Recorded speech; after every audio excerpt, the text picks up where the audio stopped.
tenemos el último ejemplo de este apartado sobre regla de la cadena. El ejercicio es el siguiente. Tenemos una función de R en R, una función y de x, definida implícitamente en una función de R2 a R como sigue. Queremos demostrar que si tanto y como g son diferenciables, entonces la derivada de y con respecto a x se puede ver como el cociente con un signo negativo de la parcial de g con respecto a x entre la parcial de g con respecto a y, siempre y cuando el de abajo tenga sentido, es decir, que sea distinto de 0. Una vez hecho esto, se generaliza obteniendo una fórmula análoga para y1 y y2, ya saben, pidiendo que sean diferenciables, g1 también y g2, definido implícitamente como está ahí. Debemos hallar nuevamente la derivada de y1 con respecto a x, y la derivada de y2 con respecto a x también. Una vez hecho esa generalización, usando la primera parte, queremos encontrar la derivada de y con respecto a x de esa expresión que tenemos ahí. Muchos de ustedes dirán, bueno, lo hacemos como en cálculo 1, simplemente derivar explícitamente y después pues factorizar de y con respecto a dx y terminamos, ¿no? Pero la finalidad de este ejercicio es que ustedes utilicen de manera directa el resultado obtenido en el apartado 1. Bueno, empezamos con lo primero.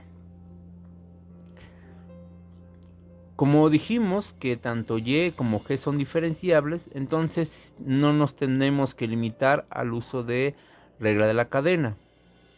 Bueno, pero aquí hay lo interesante. Dijimos que g es una función de R2 a R y y está definido de manera implícita. ¿Eso qué quiere decir? Que nosotros necesitamos otra función auxiliar donde podamos hacer una composición de tal manera que obtengamos nuestra g que nos están dando como hipótesis.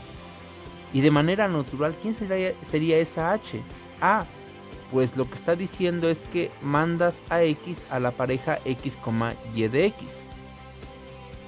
Una vez hecha esta observación, que más adelante la repetiremos, tenemos que nuestra función g de h seguida de g es una función de R en R que la vemos como la función original. Muy bien, aplicamos regla de la cadena. Al aplicar regla de la cadena de esta expresión del lado izquierdo, pues quedaría 0 igual a la derivada de la composición en el punto x.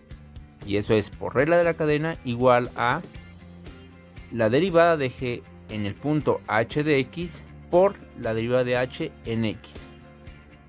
Observemos que en esta primera parte, como estamos sacando la derivada de g es una función de R2 a R, aquí vamos a tener una matriz de 1 por 2. Y del lado derecho, la h es una función de R a R2, aquí vamos a tener una matriz de 2 por 1. Al multiplicar estas dos matrices, obtenemos una matriz de 1 por 1, que es la que nosotros deseamos, porque es de una sola variable. Aquí no debe haber problema, porque como h de x está definido como este par, entonces simplemente sustituimos, y ahora sí, aplicamos regla de la cadena. Obtenemos que la primera parte es la parcial de g con respecto a x y también la parcial de g con respecto a y. Y la parte final dice que es la derivada de x con respecto a x y la derivada de y con respecto a x. Fíjense, nada más es una variable. ¿Por qué? Porque la función h es de una sola variable, donde tiene dos entradas. Podríamos decir que es h1 de x y h2 de x, pero ya lo ponemos de manera explícita. Pues, ¿quién es la primera? Pues es x, ¿quién es la segunda? Pues es y. Pero aquí dx entre dx, esta parte es 1. Bueno, lo hacemos el producto, el famoso caratazo que yo siempre les estoy diciendo, y obtenemos eso. Es decir, 0 es igual a la última expresión. Despejamos a dy con respecto a x y que obtenemos lo que deseamos. Muy bien. Vamos con la segunda parte.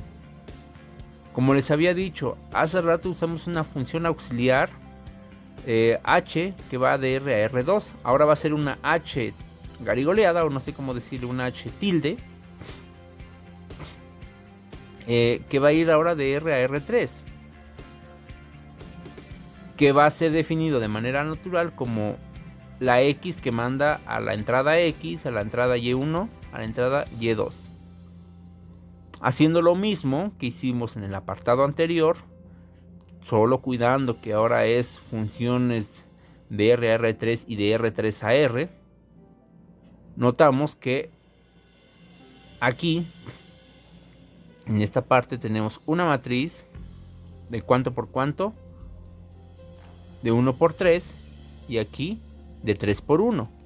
Y nuevamente al hacer el producto, pues nos queda una matriz de 1 por 1, que es justo lo que queríamos.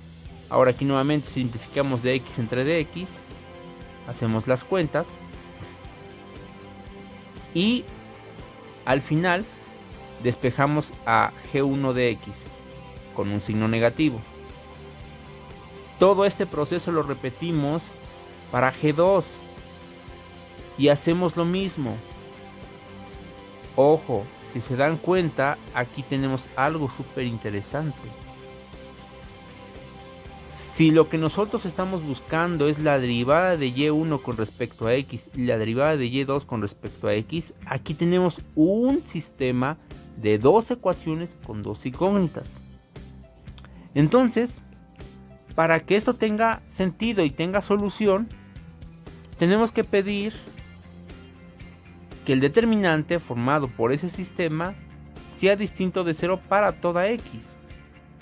Con esto garantizamos la existencia de dichas derivadas y lo resolvemos con cualquier método: sustitución, igualación, Kramer, el que ustedes quieran. Todos nos llevan a este mismo resultado. Nos llevan a la derivada de y1 con respecto a x es ese cociente, y la derivada de y2 con respecto a x es ese cociente. Entonces, si se dieron cuenta, esta parte, la parte de mucho trabajo es encontrar el método adecuado, resolverlo y obtenemos nuestras soluciones.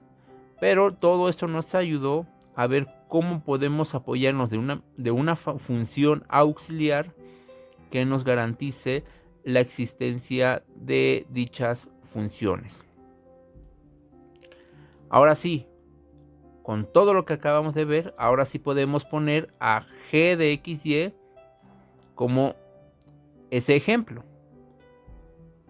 Ustedes dirán, pues no tiene caso hacerlo porque puedo derivar implícitamente, etcétera, etcétera, etcétera.